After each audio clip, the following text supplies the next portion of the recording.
Programme de Walf, heureux de vous retrouver pour l'invité de la mi-journée. Ce lundi, nous avons le plaisir et l'immense honneur de recevoir Amady Dieng. Il est le directeur de l'agence de construction des bâtiments et édifices publics. Amady Dieng, bonjour. Bonjour Pierre. Merci d'avoir accepté notre invitation. Bien sûr Pierre, avec vous, c'est toujours un plaisir de se retrouver avec vous sur un plateau. Et comme toujours, je suis entièrement à ta disposition. Voilà, merci. C'est un plaisir aussi partagé. Vous êtes aussi le président de la rencontre des acteurs et des mouvements pour l'émergence, responsable APR dans le département de Kanel et à Ouakam. Vous êtes aussi membre du directoire politique de l'APR.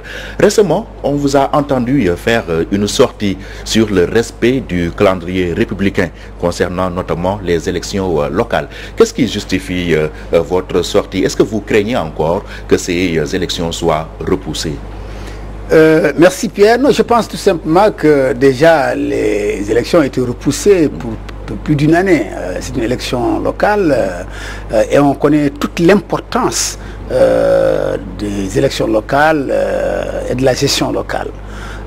J'ai l'habitude de dire que tout ce qu'on aura fait, si c'est par pas du local, ce sera difficile de le réussir au niveau global.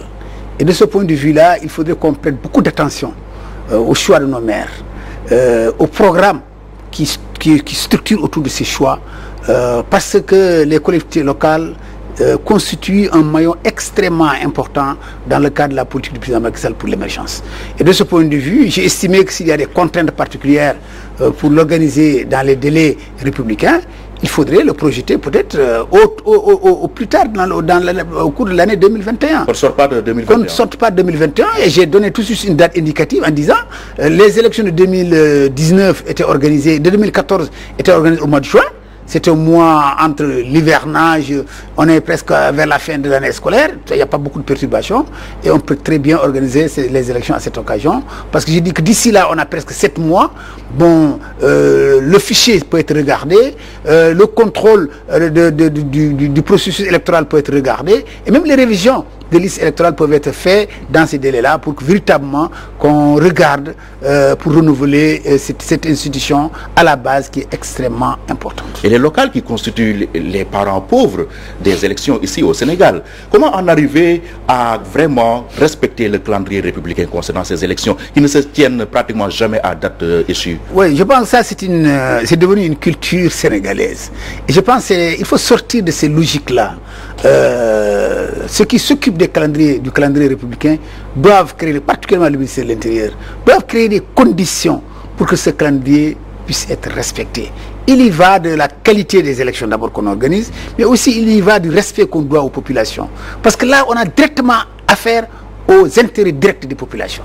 Et par conséquent, quand les populations choisissent quelqu'un pour une durée, mais les institutions de la République doivent tenir compte que ce n'est pas eux qui ont choisi ces maires. Même le choix, même le fait de prolonger leur mandat pose problème.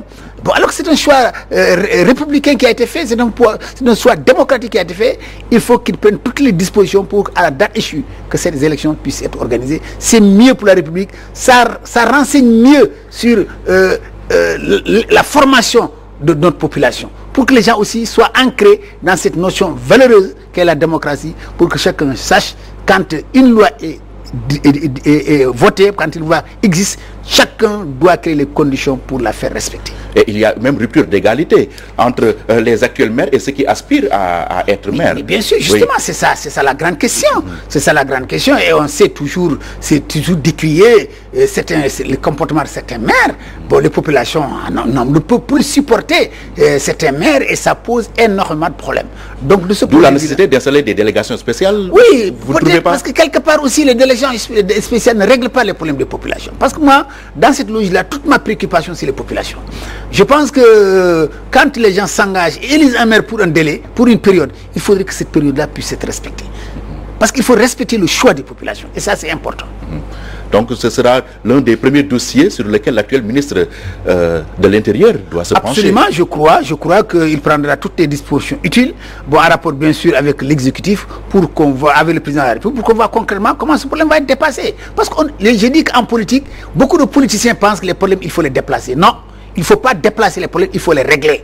Déplacer un problème, tu le retrouveras devant toi. Donc il faut qu'on règle les problèmes au lieu de passer tout notre temps à les déplacer. Mais finalement, est-ce que les déplacer, ça n'arrange pas un peu la classe politique actuelle? Est-ce que vous avez l'impression que la classe politique est prête pour des élections locales? C'est relatif, mais je dis que d'ailleurs c'est un élément extrêmement important dans le rapport des politiques avec les populations. C'est le respect de la parole donnée. C'est essentiel. Et aujourd'hui, tout ce qui a posé problème dans notre pays, c'est le fait de ne pas respecter la parole donnée. Je pense qu'il faut qu'on travaille à respecter la parole donnée, parce que dans ce pays-là, je le dis et je l'ai répété, c'est pas ici, c'est pas la Guinée, ici c'est pas la Côte d'Ivoire, c'est pas aussi le Mali. La parole donnée doit être respectée. Et ça, c'est extrêmement important. Et je pense que les autorités prendront toutes les dispositions pour que ce problème-là soit un mauvais souvenir d'ici quelques mois. Le respect de la parole donnée, dans un contexte où on parle de troisième mandat, est-ce que cela signifie que vous invitez le président de votre parti, le président Macky Sall, à respecter sa parole, c'est-à-dire de s'en tenir à 2 mandats et de partir? Non, je dis que je n'ai aucune indication à donner au président. Je lui fais confiance. À propos du respect de la parole donnée? Oui, je n'ai aucune leçon à donner à quelqu'un. Mais je lui fais confiance et je suis convaincu que la décision qu'il prendra sera une décision qui est bonne pour le Sénégal. C'est-à-dire la décision de se représenter ou de partir? C'est la décision qu'il prendra. Je n'ai pas besoin d'indiquer la direction qu'il prend. C'est à lui de décider, ce n'est pas moi. Mais je sais qu'il ne prendra pas une décision qui est, contraire à la Constitution et contraire à l'intérêt du Sénégal. Et contraire à sa parole? Non, c'est lui qui s'engage. Je ne peux pas dire que contraire à sa parole ou avec sa parole. Je sais qu'il ne posera pas un acte qui est contraire aux intérêts du Sénégal. Amadou Dieng, y a-t-il un cas Aminata Touré au sein de votre parti, l'APR? Je ne connais pas de cas Aminata Touré. Aminata Touré, c'est une camarade, c'est une militante. Avant qu'il ne soit un membre de l'APR, que j'ai connu dans le cadre de la bataille qu'on a partagée au niveau de la gauche sénégalaise. Il était un proche collaborateur du président de la République, qui lui a d'ailleurs fait tous les honneurs. Il est arrivé jusqu'à être Premier ministre de la République du Sénégal. Donc je pense qu'il n'y a pas de cas Aminata Touré. Il débarquait du jour au lendemain sans management? Non, voyez-vous, moi j'ai une philosophie très propre dans ce domaine-là. C'est-à-dire que, quand on dit débarquer, c'est comme si ce n'est pas un décret qui l'avait nommé. Quand un décret te nomme, c'est un décret qui t'enlève. Et celui qui est habilité à prendre des décrets, c'est le président de la République. Donc c'est tellement clair, c'est tellement simple. Et moi, je crois à mon destin, je crois au destin. Donc, lu jeex jeex na nañu toog xaar leneen. Parce que cette position-là, combien de Sénégalais peuvent être président du Conseil économique et social? Et pourtant, le président ne les a pas choisis, son choix est porté sur notre camarade Mimi Touré, Aminata Touré. Donc il n'y a pas de problème. À un certain moment, le président a estimé autre chose. Mais je pense qu'il faut respecter la volonté du président, parce que c'est lui qui nomme aux fonctions. Mais quand elle remercie tous ses collaborateurs en omettant volontairement ou pas le président de ce ce qu'il a dit, c'est très clair. Aussi, il faut savoir lire les gens. C'est-à-dire que quand il s'adressait à ses collaborateurs, mais c'est à eux qui s'adressent, c'est à eux qui doivent remercier. Au moment où il fallait remercier le président, mais il l'a fait. Donc je pense qu'il n'y a pas d'amalgame. Il y a des considérations. Pour moi, c'est plus chercher à mettre de l'huile sur le feu qu'autre chose. Moi, je pense que jusqu'à présent, le constat que j'ai fait, c'est que notre camarade Mimi Touré a été correct. Et je la remercie pour ça, et je la félicite pour ça. Est-elle en rupture de banc avec l'APR? Parce que lors du dernier secrétariat exécutif national, elle a brillé par son absence. Je ne peux pas me prononcer par rapport à ça, parce que je ne connais pas les raisons de son absence. On annonce qu'elle va, j'ai vu quelque part qu'elle va se prononcer bientôt, elle va parler bientôt. Mais moi, si j'ai un conseil à donner à notre camarade Mimi Touré, c'est qu'elle comprenne que elle sait mieux que moi je sais qu'il faut faire attention aux journalistes. Parce que ça ne sert à rien, on est en politique. Les questions de principe, on sait qu'elle c'est une femme de principe. Maintenant, dans l'architecture dans laquelle nous sommes tous engagés, il y a des lieux et des moments et des personnes à qui il faut parler. Plutôt que de vouloir parler quant au fond, pour des résultats très faibles. Faire attention aux journalistes, vous voulez dire quoi? Oui, parce qu'on va la pousser à dire des choses et à prendre des engagements. C'est pas utile. C'est pas utile. Vous donnez trop de pouvoir aux journalistes là. Ah oui, je le donne trop de pouvoir parce qu'il y en a qui subissent. Il y en a qui subissent. Hein. On a vu beaucoup de gens qui ont subi depuis quelque temps. On les pousse à dire des choses qui ne sont pas nécessaires. Et finalement les résultats, ça envenime des relations et c'est pas bien. Aujourd'hui, nous sommes dans une phase où il faut apaiser les relations, où il faut apaiser les comportements. Et je pense que c'est dans cet esprit qu'il faudra comprendre le nouveau gouvernement qu'a mis en place le président de la République. Que dire des autres départs, celui d'Aly Ngouille Ndiaye, d'Aminata, ou en tout cas d'Amadou Ba et de Oumar Youm? Pour moi, il n'y a rien d'extraordinaire. Ceux qui n'ont jamais été dans le gouvernement peuvent se prévoir pourquoi ils ne sont pas nommés. Et tous les jours, on l'entend. Chacun pense qu'il doit être nommé à ceci ou nommé à cela. Non, il faut qu'on comprenne. Le gouvernement, ce n'est pas 15 millions de Sénégalais. C'est un nombre très restreint. Et les Sénégalais doivent choisir parmi les compétences, parmi tous les profils nombreux et divers dans ce pays-là. Mais laissons-lui faire son travail. On lui a confié ce travail-là. On ne peut pas lui confier ce travail et vouloir faire le travail à sa place. Qu'on lui laisse choisir, faire ses choix. Et maintenant, on va le juger au résultat. C'est ça la question de fond. Il faut le laisser faire ses choix et le juger au résultat. Voilà. Parce qu'il est le plus informé du Sénégal. Il sait ce qu'il veut. Parce que le programme, c'est lui qui le conduit. Donc il sait ce qu'il veut, il sait à quoi il veut arriver. Et c'est à lui de choisir ces hommes qui devront l'accompagner dans l'accomplissement de ce programme-là. Mais où est le problème? Moi, je ne vais pas m'aventurer à lui dire qu'il devait choisir celui-là à la place de celui-là. Parce qu'il avait choisi des hommes qui, à mon avis, ont fait le travail, leurs missions sont terminées. Il a estimé que leurs missions sont terminées pour ses camarades. Mais il a pris d'autres. Où est le problème? Oui, sauf que le dénominateur commun entre toutes ces personnes-là qui ont été débarquées, excusez-moi de l'expression, on leur prêtait tous des ambitions présidentielles. Oui, ça, c'est vous qui le dites. Voyez-vous, qui ne peut pas avoir des ambitions? D'ailleurs, j'ai très bien aimé la phrase de Mimi en disant, mais à ce qu'on sache, avoir des ambitions n'est pas un crime. Oui, mais c'est un délit dans votre parti. Non. Avoir des ambitions n'a jamais été un délit dans notre parti. Ce qui a été, c'est que le président a refusé, et pour moi, à juste titre, on ne peut pas faire de l'arène de la PR un débat pour le troisième mandat. C'est clair ça. Ça ne peut pas être une arène pour le débat autour du troisième mandat. Parce qu'on n'est pas élus pour ça. Nous sommes élus pour un programme bien précis. Et pour éclairer la lanterne des Sénégalais sur l'avenir. Quel avenir? L'avenir, les Sénégalais. Le président briguera-t-il un second ça, c'est pas une préoccupation des Sénégalais.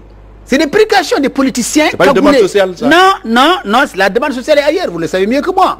La demande sociale est dans le programme que le président a proposé aux Sénégalais et qu'il est en train d'exécuter, mais qui a connu un coup avec cette fausse maladie, grave maladie qui est venue véritablement perturber toutes les programmations. Peut-être si cette maladie n'était pas là, aujourd'hui, c'est autre chose qu'on allait parler. Donc nous qui sommes partisans du président Macky Sall, nous qui sommes des collaborateurs du président, mais notre mission, c'est pas de discuter ou bien de passer tout notre temps à parler de notre troisième mandat et de mettre nos ambitions au-dessus des ambitions du Sénégal. Et des Sénégalais. C'est inadmissible. Aucun chef ne doit l'accepter. Donc c'est cette consigne qui a été donnée. Maintenant, si vous pensez que ceux-là qui étaient là avaient ces ambitions-là, pour moi, l'ambition ne peut pas être condamnable. On ne peut pas condamner parce que... Mais le président a les prérogatives de choisir ses collaborateurs et il l'a fait. Je pense, moi, je n'ai absolument rien à dire dessus. L'un de ses principaux collaborateurs qu'il a choisi s'appelle Idrissa Seck. Alors, Idrissa Seck, son comeback dans la mouvance présidentielle, vous a-t-il surpris? Non, rien ne m'a surpris. Rien ne peut me surprendre moi en politique. Je l'ai fait depuis bientôt plus de 45 ans. Donc je pense que le président Macky Sall est dans ce que j'appelle la réelle politique. C'est-à-dire que... Réelle politique ou combine politique? Non, il est dans la réelle politique. Regardez un peu la trajectoire, le schéma global de la stratégie politique du président. C'est l'ouverture et la réforme. Depuis qu'il a engagé cette bataille pour devenir le président de la République, il s'est appuyé sur l'ouverture.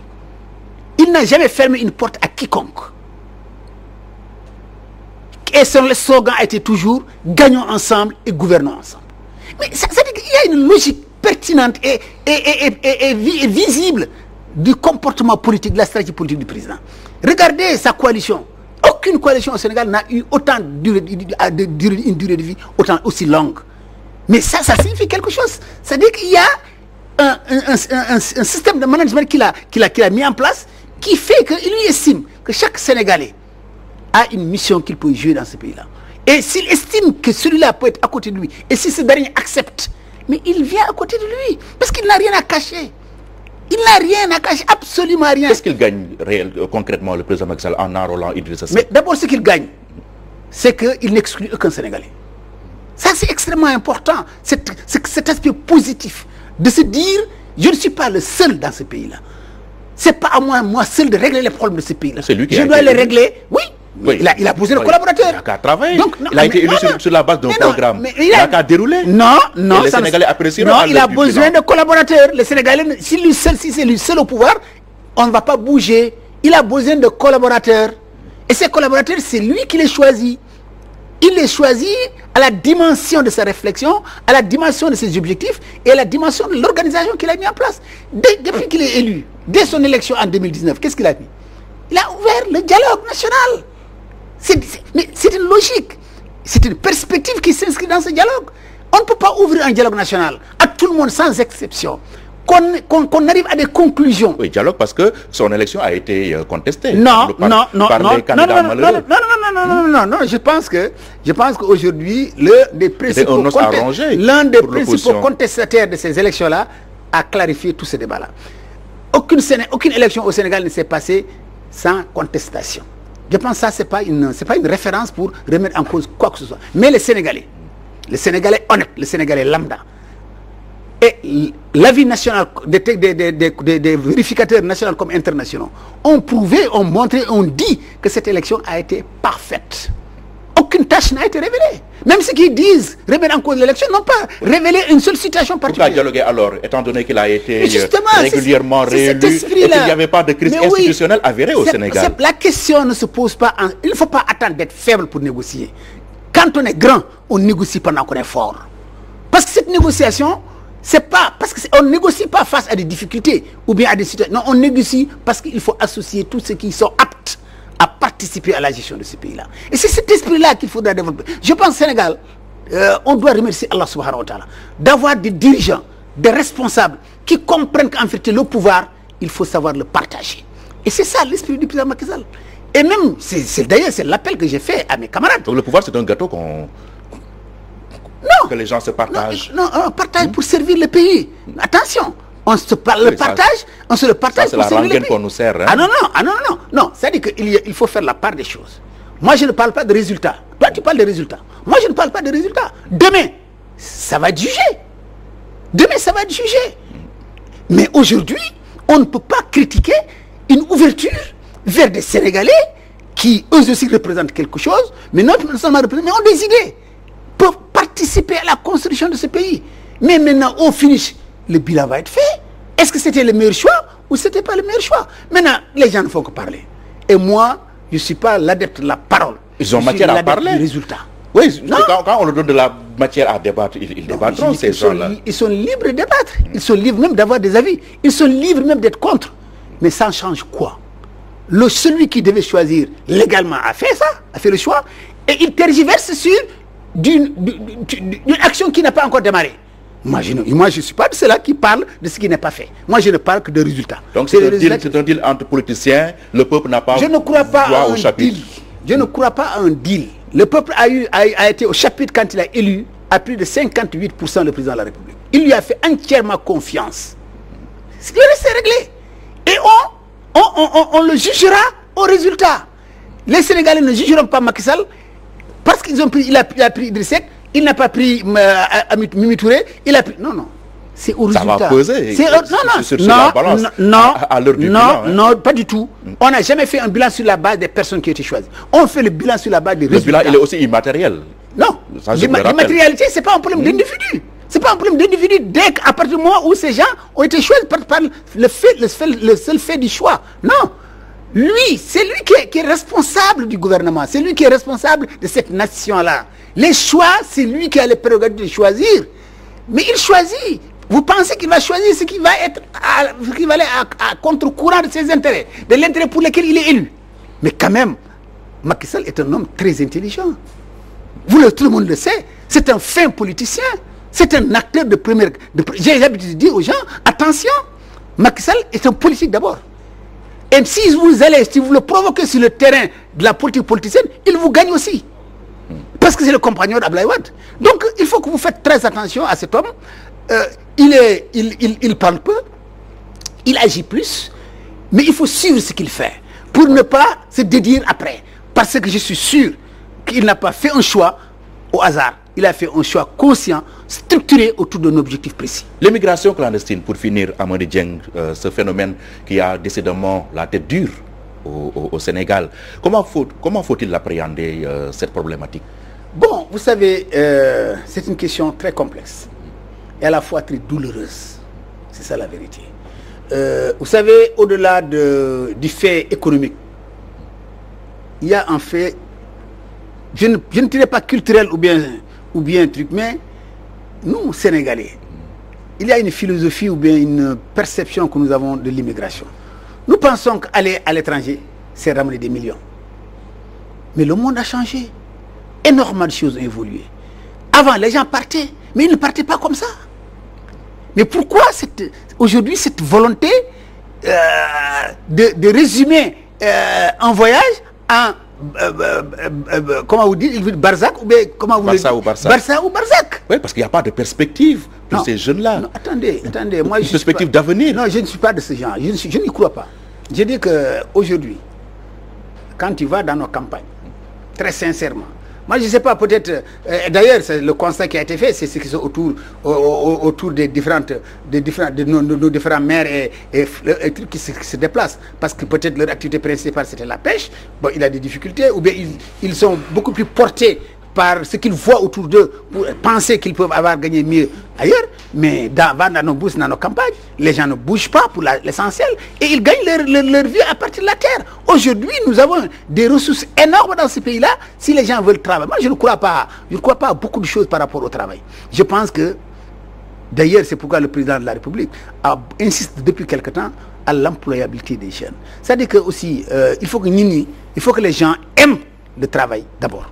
Il faut qu'ils se retournent vers les lieux où on peut trouver du travail. C'est la terre aujourd'hui. Si les gens ne veulent pas retourner à la terre, c'est qu'il faut qu'on s'efforce à les aider, il faut qu'on s'efforce à les encadrer, il faut qu'on s'efforce à les encadrer théoriquement pour qu'ils comprennent la valeur de la terre dans ce pays-là. Si Dieu nous aide pour qu'ils retournent, qu'on recommence à penser à la terre, mais plus de 50% de nos jeunes qui se prétendent être en chômage, ce chômage-là, ça va être résorbé. Il y a de la terre, il y a à faire dans ces pays-là. Maintenant, il y a l'histoire, il y a la mentalité. La terre, oui. On a connu Reva avec Wade, Guana avec Wade. Oui. Vous, concrètement, qu'est-ce que vous avez mis sur la table pour les jeunes? Non, mais je pense que avec le président Macky Sall, on a mis énormément de choses. Il y a les DAC qui sont en cours, il y a eu des difficultés, il y a énormément de projets au niveau de l'agriculture et beaucoup d'argent qui ont été investis au niveau de l'agriculture. Il y a des structures qui sont mettées pour accompagner les jeunes. Pour quel résultat? Mais les résultats sont là. Oui, ils sont là, l'immigration clandestine. Mais non, mais c'est-à-dire que je te dis que l'immigration clandestine est un autre domaine. C'est-à-dire que je me demande même si culturellement on ne travaille pas. Pour moi, ce n'est pas des problèmes économiques, c'est un problème culturel. Et ça, il faut qu'on fasse très attention. C'est-à-dire que quand une question est posée, si on ne cherche pas la bonne solution, on va être à côté. Ce n'est pas nécessairement des questions économiques. Certainement, le résultat, c'est économique, mais initialement, c'est d'autres choses, c'est des questions culturelles, c'est des questions sociales, c'est des rapports de famille à famille, c'est des comparaisons qui n'ont pas de sens dans le développement. Voilà, merci beaucoup Amady Dieng.